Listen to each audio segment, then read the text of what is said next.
네. 오늘은 잠언 4장 8절 말씀을 공부하겠습니다. 여기 보면은 그를 높이라 그리하면 그가 너를 높이리라. 만일 그를 품으면 그가 너를 영화롭게 하리라. 그렇게 말씀하고 있습니다. 이제 그가 누구냐 했을 때 그 앞에 나오게 보게 되면 지혜에 대해서 말씀하고 있죠. 지혜를 높이면은 지혜가 너를 높이다. 또 지혜를 품으면 그가 너를 영화롭게 하리라. 근데 이제 또 고린도전서로 넘어가게 되면은 하나님의 지혜가 누구냐? 그리스도라고 그랬어요. 그리스도. 그래서 이 그리스도를 높이면은 그리스도께서 우리를 높이시고 그리스도를 품으면 또 우리를 영화롭게 하신다. 이제 그런 말씀입니다. 이 말씀을 보고서 우리가 자칫 여기 높인다고 그랬으니까 너를 높이 들리라고 그랬으니까 우리가 뭔가 높여지기 위해서 주님을 높이려고 하는 그것은 내 의가 되는 거죠. 내 의로 막 주님을 높입니다. 가만히 그 속을 들여다보니까 내가 뭐 이 세상에서 뭔가 좀 높임 받으려고 뭔가 좀 하나님께 좀 은혜를 입어가지고 비교 부위를 좀 얻으려고 이렇게 주님께 열심을 낼 수가 있을 수 있습니다. 또 여기 보면 주님을 품으면 그가 너를 영화롭게 하니까 뭔가 주님께 영화로움을 받기 위해서 뭔가 이렇게 칭찬과 영광을 얻기 위해서 내가 주님을 품으려고 노력할 수가 있습니다. 역시 내 의죠. 내가 막 노력할 수 있습니다. 그렇기 때문에 항상 이 말씀은 보고만 해서 봐야 돼요. 보고만 해서. 이 말씀을 딱 보고 내가 이 말씀을 지키려고 하게 되면 그 복음과 복음에서 떨어져 나가는 그런 자세가 되는 겁니다. 이 말씀을 딱 보고 내가 주님을 높여야지. 내가 주님을 품어야지.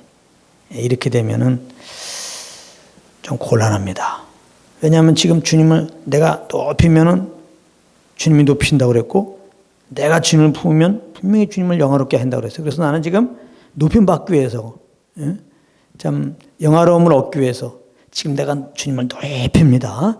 이 말씀 따라 지금 주님을 막 품습니다. 그래서 막 주님을 높이면 뭔가 주님을 높일 것 같아요. 막 높여주시는 것 같습니다.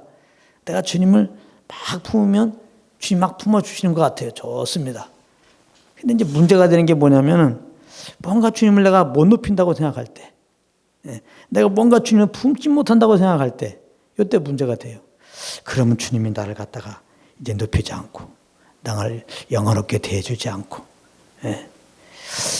조금 더 심하게 나가면은 나를 혹시 버리는 거 아닌가 이런 생각을 가지고 있단 말이에요. 그러니까 이 하나님의 말씀을 내가 문자적으로 내가 지키려고 그러면 그것은 내 의로 지키는 거기 때문에 그게 바로 이제 율법주의가 되는 거예요. 율법주의가 된다고. 마음은 참 귀하지만 우리가 연약해요. 그 말씀을 못 지켜요. 그렇기 때문에 항상 우리는 말씀을 대할 때 내가 내 힘으로 그 하나 기록된 말씀을 지켜야지 이 태도는 맞지 않습니다. 이건 율법주의로 가게 되는 겁니다.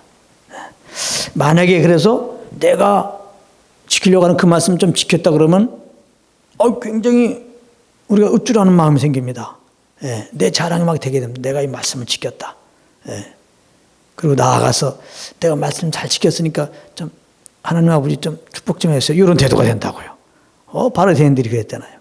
뭔가 사람들이 이제 뭐 이웃도 돕고 뭐 금식도 하고 했다 이거야.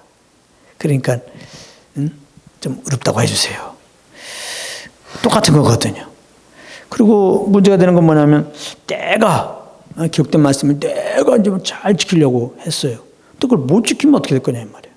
뭐 그 지키면 정죄가 온다 이 말이에요. 정죄가. 그러니까 율법 아래 살면 율법주의가 되면 문제가 되는 게 뭐냐면 정죄가 된다.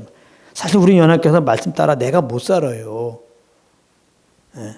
그런데 말하지만은 하나님께서 이스라엘 백성들에게 율법을 주신 것은 그걸 지켜갖고 이제 너는 의롭다함을 얻어라. 정말 그걸 지켜서 너희는 살게 되니까 잘 지켜서 좀 살아봐라. 하라고 준 게 아니라고 그랬죠. 율법을 주신 것은 이스라엘 백성에게 율법을 주신 것은 죄를 깨닫게 함이라. 하나님의 법을 주니까 이미 죄를 범하고 있었지만 하나님의 법을 딱 주니까 죄인인 것을 깨닫게 돼요. 그래서 구원의 필요성을 느끼고 구원의 예수 그리스도께 나오는 거라고요.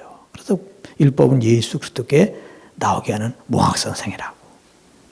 그럼 이제 그래서 우리가 회개하고 예수 믿고 이제 구원 받아요. 믿음으로 우리가 의롭다고 놓고 구원 받는 것입니다. 그러면은 구원 받은 자들에게 율법은 무엇이냐? 율법은 지침서와 같은 거예요. 우리가 이제 주님을 잘 섬길 수 있도록 도와주는 역할을 해요. 그래서 우리가 율법도 공부해야 됩니다. 하나님을 잘 섬기는 법이 나와 있잖아요.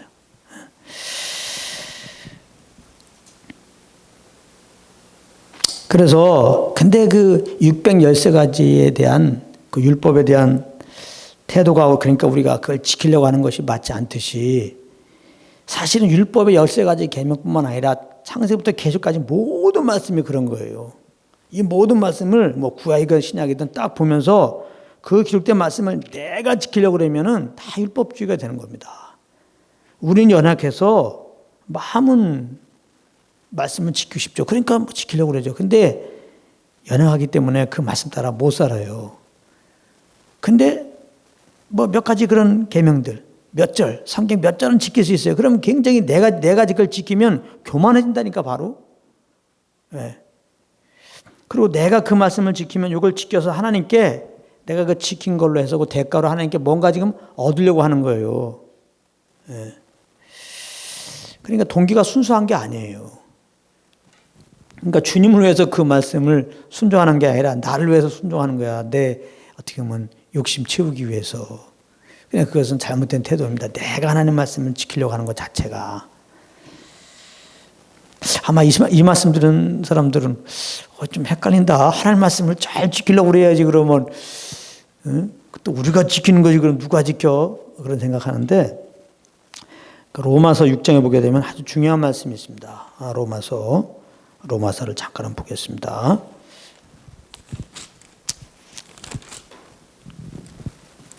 로마서 7장이죠. 로마서 6장이 아니고 로마서 7장입니다. 로마서 7장 6절에 보면은 이거 굉장히 중요한 구절이에요. 이제는 우리가 얽매였던 것에 대하여 죽었으므로 율법에서 벗어났으니 예수 믿는 자들은 율법에서 벗어났다는 겁니다. 그래서 내가 율법을 지키려고 하는 그런 의무에서 벗어난 거예요.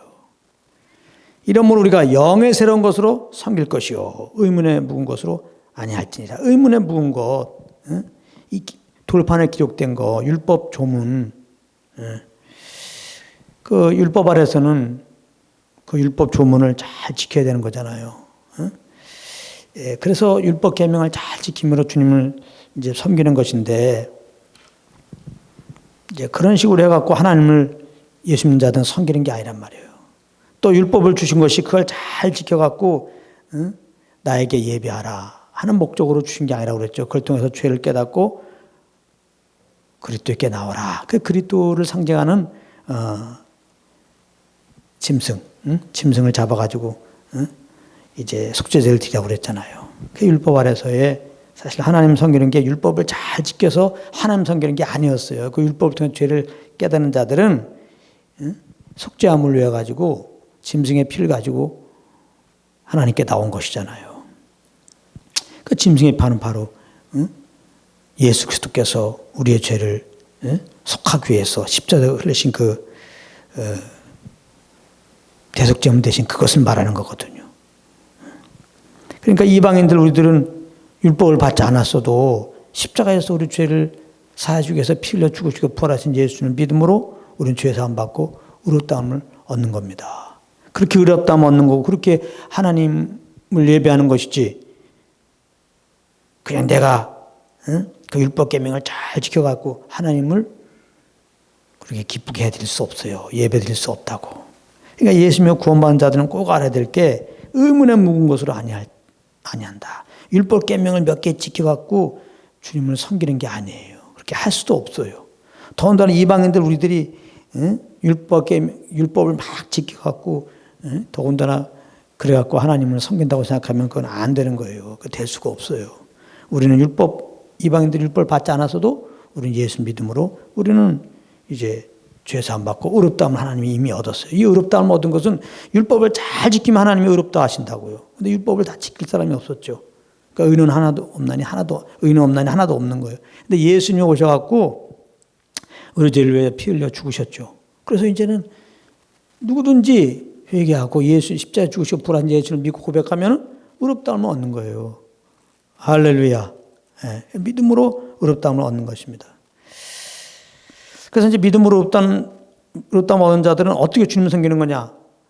그럼 이제라도 이제 또 율법을 계명을 지키면서 주님을 섬긴다. 그게 아니라는 거예요. 지금 오늘 말씀에 우리가 얽매였던 것에 대하여 죽었으므로 율법에서 벗어났으니 이러면 우리가 영의 새로운 것으로 섬기라면 영의 새로운 것으로. 영의 새로운 것이라는 것은 예수님을 구원받은 우리 안에 하나님께서 성령으로 우리 안에 오셨잖아요. 그 성령을 쫓아 사는 것이 그게 하나님을 예배하는 거예요. 네, 성령을 쫓아서. 예수 믿는 자들은 이제 그리스도의 법 아래 있는데 그리스도의 법이라는 게 뭐냐면 이제는 내가 예수 믿을 때 예수님을 나의 주인으로 모셨잖아요. 네, 항상 예수님을 정말 주인으로 모셨으니까 그 주인 대신 주님의 뜻을 묻고 그 뜻에 따라서 하는 거, 그게 그리스도의 법으로 사는 거예요. 그리스도는 성령으로 내 안에 오셔갖고 성령으로 우리를 이제 인도하시는 겁니다.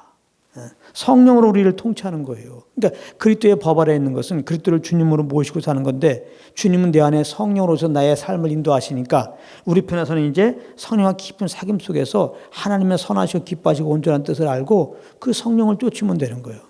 그럼 로마서 8장에 성령은 율법의 요구를 이루는 삶이다 그랬어요. 그래서 성령을 쫓아서 우리가 살아가는 것이야말로 또 성령을 쫓아서 또 인도하시는 대로 그렇게 율법을 계명을 지키는 것이 그게 율법의 요구를 이루는 것이지 그냥 기록된 그 말씀을 내 힘으로 그냥 잘 지켜서 주님을 기쁘게 해드려야지 하는 것은 율법주의로 떨어지는 것이다. 거기에는 정죄밖에 남는 게 없어요. 그 율법 주게 되면 몇 가지 계명 지키면 또 자랑하게 되고 내 의를 자랑하게 되고 못 지키면 엄청난 정죄 속에 빠지게 되고 그래서 율법의 행위로 의롭다함을 얻으려고 그러면 그리스도에게 그 은혜에서 멀어진다고 그랬잖아요. 멀어진다. 떨어져 나가는 거예요. 예. 그래서 예수 믿고 구원받는 사람들은 그 믿음으로 살아야 된다. 그 믿음으로 사는 것은 그리스도와 연합하여 산다는 것인데 그리스도와 연합하여 사는 것은 우리 안에 오신 성령님과 깊은 사귐 속에서 그 성령의 인도함을 따르는 것입니다. 그러니까 이제 이런 말씀을 딱 전제로 해갖고 오늘 자언 말씀을 또 보자 이 말이에요. 다시 한번 오늘 또 자언 말씀으로 돌아갑니다. 잠언 4장. 그래서 이 잠언 4장을 이렇게 보게 되면은 잠언 4장 8절에 보면은 그를 높이라 그리하면 그가 너를 높이라 만일 그를 품으면 그가 너를 영화롭게 하려. 이걸 이제 복음으로 봐야 되니까 성경은 항상 복음으로 봐야 돼요. 항상 예수 그리스도를 통하여서 말씀을 봐야 한다 이 말이에요. 복음의 관점으로 말씀을 봐야 돼요. 그럼 이것을 보게 되면은 주님께로부터 높임 받기 위해서 내가 주님을 높여야 되겠다. 내가 주님으로부터 영화로움을 얻기 위해서 그를 품어야 되겠다. 이렇게 되면은 그냥 내일로 나가는 것이고 이걸 복음의 관점으로 보게 되면은 사실 우리가 주님을 뭘 높여 우리는 아담은 다 죄인인데 주님을 미워했죠. 주님을 싫어했고 그런데 누가 예수도 안 믿으면서 주님을 높인다고 하는 거 그게 다 자기 욕심을 채우기 위해서 그런 종교생활 하는 겁니다. 믿음 없이 종교생활하는 거 그 열심 내는 거 그 하나님을 위한 게 아니라 다 자기 영광을 위한 겁니다. 그래서 나중에 하나님은 그것은 인정하지 않아요. 그러니까 정말 우리가 십자가에 죽으시고 부활하신 예수님을 나의 구주로 영접하는 게 중요하고 겁나는 게 중요하고 그 다음에 계속 성령을 쫓아서 정말 감사와 기쁨을 주님을 섬기는 게 이렇게 중요한 겁니다.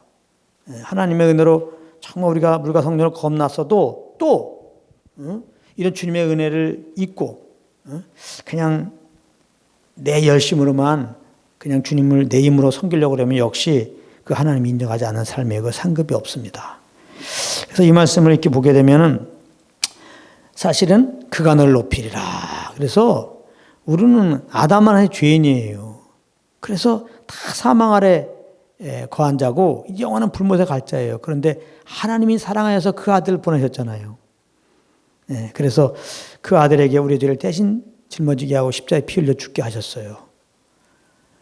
그리고 3일 만에 부활하게 하시고 성령을 보내셔서 우리에게 예수 믿지 않는 것이 죄고 내가 주인 되어 산 것이 죄인 것을 깨닫게 하시고 그 십자가에서 십자가에 죽으시고 부활하신 예수님을 구주로 이렇게 알게 하시고 믿게 하시고 이렇게 예수를 주라 신하게 되어서 우리가 구원받는 것입니다. 내가 믿어서 구원받았다 생각할 수 있지만은 믿음의 주요는 예수입니다. 믿음의 창시자란 말이에요. 우리가 이 구원받는 믿음도 사실은 예수 그리스도를 통해 우리가 받은 겁니다. 이렇게 중생의 새롭게 하심과 중생의 시든과 성령의 새롭게 하심으로 우리가 예수를 구주로 알고 믿고 고백해서 구원받은 거예요. 이렇게 주님의 은혜로 이제 믿고 예수 믿고 구원받은 자들은 죄에서 구원받은 거죠. 사망에서 생명으로 옮긴 거죠. 심판에서 영원한 하나님의 나라로 옮겨진 거죠. 얼마나 하나님이 우리를 높이신 겁니까? 하나님 우리를 사랑하여서 그 아들 통하여 그 십자가를 통하여 우리를 이렇게 높이신 거예요. 마귀 자녀에서 하나님의 자녀가 되게 하신 거예요. 할렐루야. 그러니까 이게 얼마나 감사해요. 그러니까 이제는 이 말씀을 통해서 정말 우리는 죽어 마땅한데 그 아들 대신 죽이시고 이렇게 우리를 살리시고 자나 삼아 주신 우리를 이렇게 높여 주신 주님의 십자가 은혜를 여기서 바라봐야 한단 말이에요. 그래서 이렇게 십자가 은혜를 정말 우리가 알게 되면은 십자가로 말미암아 이렇게 우리를 존귀하고 영화롭고 높이신 주님을 생각하게 되면은 우리의 삶이 어떤 삶이 돼야 돼요? 주만 높이는 예수 그리스도만 자랑하는 그 십자가만 자랑하는 삶이 자연스럽게 되는 것이죠. 이건 자연스럽게 되는 겁니다. 그래서 예수 믿고 구원받는 우리들은 주님만 높여야 되는 거예요. 주님만 높일 수 있는 근거는 주님이 먼저 우리를 예수를 통하여 이렇게 높이셨기 때문에. 그러니까 우리는 주님을 높일 때 조건이 없어요. 뭘 바라는 게 없어요. 주님이 나를 이렇게 그 예수 그리스도의 십자가로 말미암아 의인 되게 하시고 하나님의 자녀 되게 하시고 부활의 소망을 주시고 이렇게 우리를 영화롭게 하셨기 때문에 그냥 오직 감사해서 그 주님을 높이는 겁니다. 할렐루야. 이게 복음으로 말씀을 보는 거예요. 만일 그를 품으면 그를 너를 영화롭게 하리라. 마찬가지죠. 우리 얼마나 영화롭게 하셨어요. 우리는 사실은 경건치 아니하였고 주님이 하라고 하는 일을 하지 않았죠. 원수로만 행했죠. 우리는 사실은 죄인이라고요. 근데 예수 믿을 때 우리를 의인이라고 하셨으니 얼마나 우리를 정말 영화롭게 하신 겁니까? 우리는 이제 하나님이 우리를 의롭다 하신 거예요. 우리 이제 죄인이 아니란 말이에요. 이제 우리를 의롭다 하셨어요. 하나님은 우리를 존귀한 자라고 말씀하시고 내가 너를 사랑한다고 말씀하시고 얼마나 우리를 영화롭게 하셨냐고요. 내가 너를 기뻐한다고 말씀하시고 하나님께서 예수님 물세례 받고 올라왔을 때 내가 내 사랑하는 아들이요 내 기뻐하는 자라고 말씀하셨는데 예수 믿고 구원받았더니 똑같이 그리스도 안에 있는 우리를 보고 하나님께서 그 아들에게 말씀하신 것처럼 그리스도 안에 있는 우리를 향해 똑같이 내가 너를 사랑하노라 내가 너를 기뻐하노라 이렇게 영원롭게 우리를 하셨다고요. 정말 하나님이 이제 아버지로서 우리를 이렇게 품에 안으셨다는 거예요. 이게 얼마나 영화로운 것입니까? 그가 너를 영화롭게 하리라. 그래서 우리가 이 말씀 보면서 하나님 아버지께서 결코 우리는 주님께 영화로움 받을 수 없죠. 진노를 받아야 되고 저주를 받아야죠. 우리 행한 걸로 봐서는. 근데 우리가 경건치 아니할 때 죄인 됐을 때 하나님 앞에 원수 되었을 때 하나님이 우리를 사랑해서 그 아들을 보내시고 그렇게 십자가에서 우리 대신 참 대속제물 되시고 화목제로 삼으시고 이제는 그 아들의 피 안에서 우리를 의롭다 하시고 우리와 화목하시고 이렇게 우리를 참 영화롭게 하였으니 그 품에 안으시고 너는 내 사랑하는 아들이다. 그래요. 내 사랑하는 딸이다. 이렇게 격려하고 계시니 이게 얼마나 감사합니까? 그래서 이 말씀을 통하여 십자가의 그 은혜를 봐야 돼요. 이걸 보면서 다시 한번 우리를 결코 영원할 수 없는 우리들을 그리스도 안에서 영화롭게 하신 그 품에 우리를 안으신 그 주님의 사랑을 봐야 됩니다. 예. 우리가 다시 한번 이 잠언 4장 8절을 보면서 주님의 사랑을 알게 되면 어떻게 돼요? 우리의 삶이야말로 주님만 품는 삶이 되죠. 늘 주님 편에서도 서고, 우리도 항상 하나님을 품고 하나님의 말씀을 품고, 정말 주님을 위하는 삶을 살게 되죠. 말에나 하려나 주 예수 이름으로 하고, 먹듯이 마시듯이 주님의 영광을 위하여 하고, 세상 나가서 정말 예수만이 구원자라고 변화하는 자리에 가게 되는 거죠. 예수의 편에 선단 말이에요. 정말 주님의 사랑을 알수록 그렇게 우리가 세상에 나가서 예수를 자랑하고 예수님의 편에 서면 왕따 당하죠. 왕따 당한다고. 세상이 예수님을 미워한 것처럼 세상은 어둠이고 예수님은 빛이기 때문에 빛 대신 예수님이 이 땅에 왔을 때 이스라엘 백성들이 미워하고 세상이 미워한다고요. 근데 우리는 빛 대신 주님을 이제 모셨기 때문에 이 빛으로 말미암는 간격 가운데 우리가 살게 되면 당연히 세상이 우리를 미워해요. 그것은 나를 미워하는 게 아니라 내 안에는 예수를 미워함이라고 그랬잖아요. 그래서 주님의 그 은혜를 감사하면 그 빛으로 살 수밖에 없어요. 그 예수님으로 살 수밖에 없어요. 예수님의 이름을 위하여 살 수밖에 없어요. 그러나 반드시 경건하게 살고자 하는 자는 핍박을 겸하여 받느니라. 핍박이 오게 돼 있어요. 근데 그때 그 복음을 부끄러워하지 않죠. 핍박을 두려워하지 않죠. 사도 바울이 그랬죠. 복음을 증거하다가 저 많은 귀신 들린 여종을 만나가지고 귀신을 쫓아냈더니 핍박을 받게 됐어요. 그래서 그냥 감옥에 갖고 열심히 두드려 맞고 아주 비참하게 됐습니다. 그때 바울과 실라는 두려움이 없었어요. 오히려 하나님께 기도한다 주님을 찬양했습니다. 아니 어떻게 그럴 수 있을까? 좀 억울할 수도 있는데 하나님께 하소연할 수도 있는데 내가 정말 주님을 위해 했는데 주님이 왜 나 안 도와주고 이렇게 열심히 두드려 맞게 하셨습니까? 어떻게 그럴 수 있는가? 그들은 주님의 그 십자가 은혜를 말미암아 영혼 살린을 했거든요. 그래서 핍박을 당할 때 그들은 그리스도를 바라본 거죠. 나를 구원하기 위해서 주님이 저렇게 핍박을 받으셔서 죽기까지 하시고 나를 살리셨는데 그 사랑이 동기가 돼서 예수님의 영혼 살리는 사역을 하다가 어려움을 당했기 때문에 더욱더 주님의 사랑을 느꼈을 뿐이고 그래서 우리가 정말 주님을 살다가 핍박을 받으면 두렵지 않습니다. 오히려 거기서 정말 주님의 사랑을 더 우리는 느끼고 두려움 없이 더 담대하게 우리는 예수 그리스도의 복음을 증거할 수 있어요. 그렇게 우리의 믿음의 선인들이 지금 복음을 증거하고 해서 그 들려주는 복음으로 우리가 예수를 믿게 되고 그 믿음 안에서 그 복음 안에서 이 말씀을 보니까 우리도 당연히 주님만 품고 주님 편에 서야 되겠구나. 이렇게 우리를 예수 그리스도 안에서 주님이 영화롭게 하셨으니까 이제 우리도 정말 나를 위한 삶이 아니라 주님을 위한 삶. 정말 내 영광을 위한 삶이 아니라 주님의 영광을 위한 삶. 나 변화하기 위해서 사는 것이 아니라 우리 그리스도가 구주심을 변하는 삶을 자연스럽게 우리가 살게 되는 거죠. 그래서 오늘 이 말씀을 통해서 정말 주님을 높이고 정말 주님을 품는 삶을 살기 위해서라도 우리를 이렇게 죄에서 건지시고 이제 우리를 잔 삼으시고 우리를 품에 안으시고 주무시기도 그냥 안으시고 이렇게 우리를 지금 다칠세라 밤낮으로 지금 보호하고 계시고 또 예수님은 충분하신 그 주님의 사랑을 우리가 더 깊이 알고 오늘도 알고 그 사랑 때문에 그 은혜 때문에 항상 주님만 높이고 주님만 자랑하고 주님 편에서는 저희들이 되시기를 우리 주 예수 그리스도의 이름으로 축복합니다. 아멘.